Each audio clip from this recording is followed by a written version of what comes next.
Tom Bogert saying MLS allocation order is no longer in effect due to St. Louis City losing out on the asset that was the top spot in the allocation order. They will retain first refusal over one player of their choosing who was on the allocation ranking list. But other than that, it's gone. The allocation order. What's next? What if FC Cincinnati killed the allocation order? Don Bogert asks. With the #1 spot in the allocation order this year, FC Cincinnati acquired 350K GAM in 3 trades to move from #1 to #2 and signed Miazga. In FCC's expansion season, they threw in the #1 spot on top of 300K ZAM in a trade for Nick Hagelin. So they just like, whoo. Interesting. Make it make sense, Tom, says Phil West.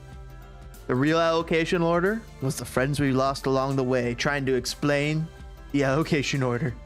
Fantastic. This is a reaction from fans, of course. I think we can call this allocation disorder.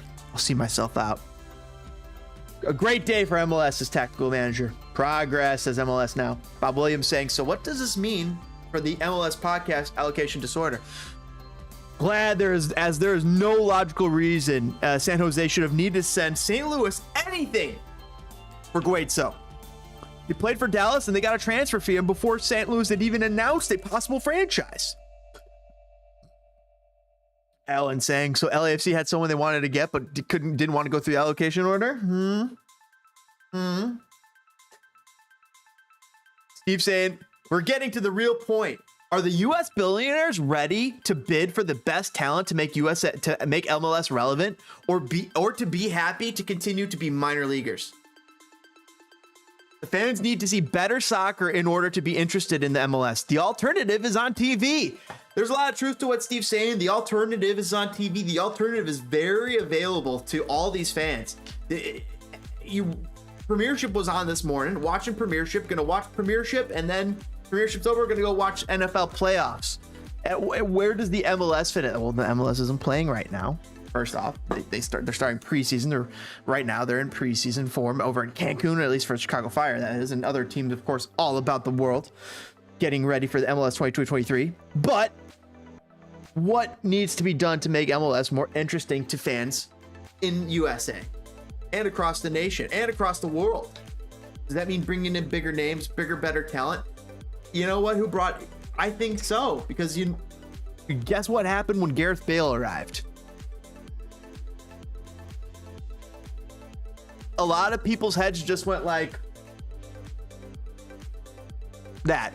You bring Messi over, and a lot of people's heads are going to be like, they don't even need the finger. They're going to be like, Messi. If you brought Ronaldo. Giroud, it's going to be like,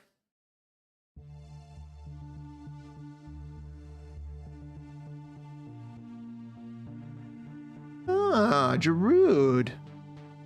Firmino's gonna be like,